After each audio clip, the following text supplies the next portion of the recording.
A notícia de hoje: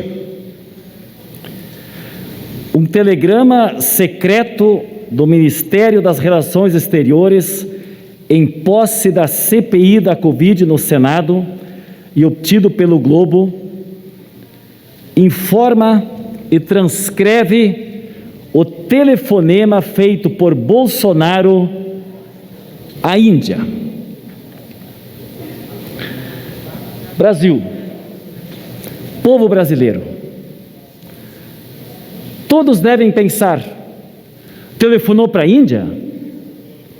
A Índia fabrica vacina? O presidente Bolsonaro, já que a única forma de nós combatermos efetivamente a Covid é ter vacina para o povo, o presidente Bolsonaro deve ter ligado, preocupado com o seu povo, com o povo brasileiro, com as mortes. Já são quase 500 mil de pessoas mortas no Brasil. Bolsonaro ligou para a Índia para pedir vacina.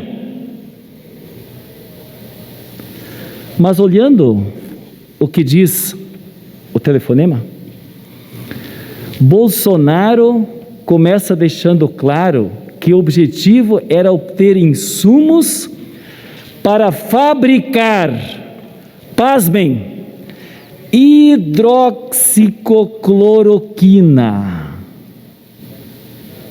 Gente, a ciência diz, os médicos dizem, está provado que cloroquina não serve para o tratamento da Covid.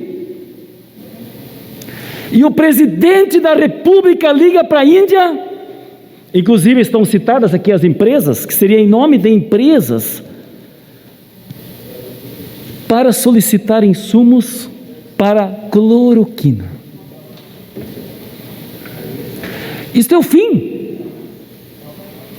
Por isso que a CPI no Senado está exatamente apontando a responsabilidade do presidente da República.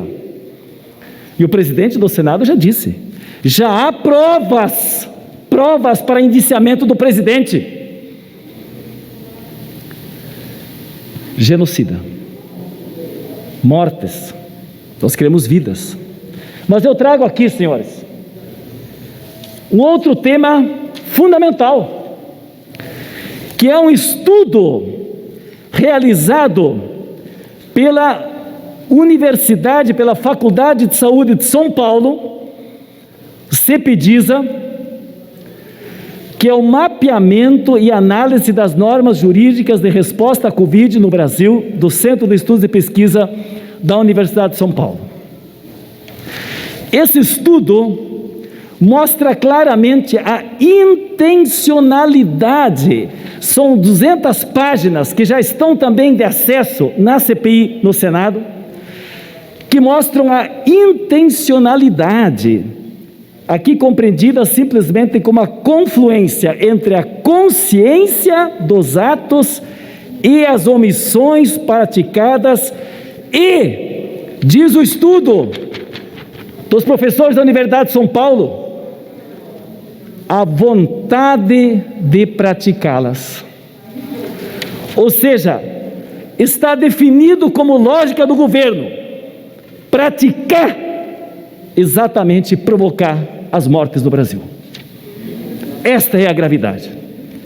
Tal ponto que uma das coordenadoras desse programa, a doutora Deise Ventura, ela diz: não existe incompetência.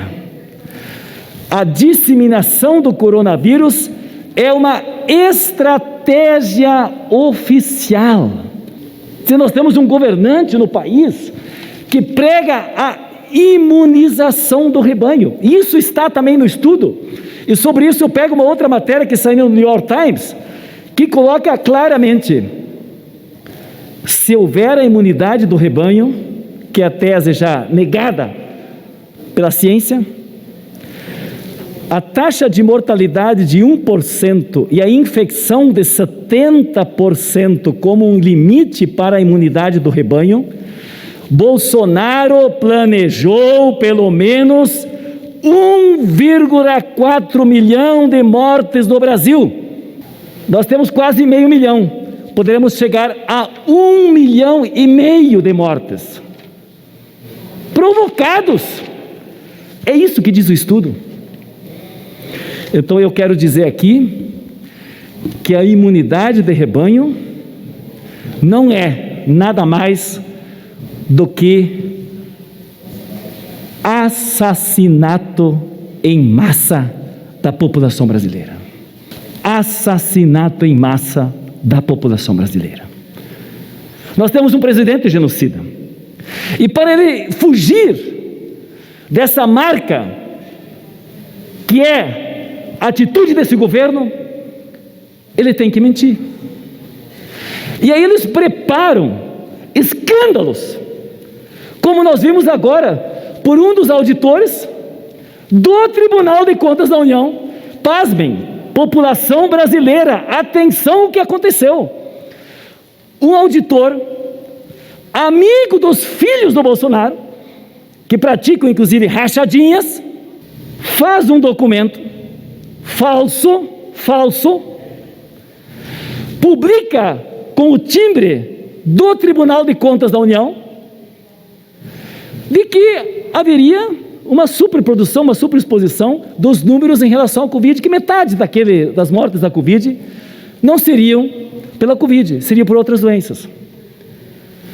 Imediatamente, e eu posso dizer aqui tranquilamente, que isso era jogo combinado, para que o amigo dos filhos do presidente divulgasse com o timbre do TCU, comprometendo inclusive a imagem do Tribunal de Contas da União, que felizmente o afastou para fazer uma investigação com seriedade, para imediatamente o presidente da República se prestar a colocar na sua live, nas redes sociais, propagandeadas logo na sequência, pela base bolsonarista, esta mentira planejada e muito bem articulada, para dizer que 500 mil de pessoas mortas no Brasil não seriam pela Covid. Quer dizer, o presidente, então, que conforme os estudos aqui, e pela política de imunidade do rebanho, provoca mortes, porque isso aqui é um assassinato em massa, usa a mentira planejada, usando dentro de órgãos do governo, para disseminar uma mentira. População brasileira, não acreditem mais nas palavras do presidente, são mentirosas. Assim como a morte pela Covid, as últimas notícias dão conta também que tem a morte pela economia. O Brasil, com a inflação alta, preços dos alimentos nas nuvens, o povo não podendo comprar mais seus mantimentos corretamente, a renda emergencial pífia, que mal e mal dá para comprar um botijão de gás, porque tudo aumenta nesse governo, o consumo diminuindo, salário mínimo congelado, nós temos uma decretação de morte pela Covid por causa do genocida presidente e ao mesmo tempo pela economia, que também ele e Paulo Guedes são responsáveis por ser tão pífia no Brasil. Então nos resta, neste momento, dizer que não basta prorrogar por 2 meses esse valor pífio de R$150, que dá R$5 por dia. Tem que votar aqui nessa casa, presidente Arthur Lira, o projeto do renda emergencial, para que nós possamos colocar ao menos R$600, não para mais 2 meses, mas para todo o período da pandemia. É isso que nós precisamos votar aqui. E nós também precisamos, assim como tem uma investigação séria, e eu quero parabenizar a CPI do Senado, que está fazendo apurações e tem esses estudos e está mostrando à sociedade brasileira a culpabilidade e o genocídio que está infelizmente sendo feito nesse momento no Brasil por culpa do presidente Bolsonaro. Esta casa precisa andar o processo do impeachment. Os 121 pedidos que já existem nessa casa, porque crimes é que não faltam, precisa andar. Esse é o pedido da sociedade brasileira. Abra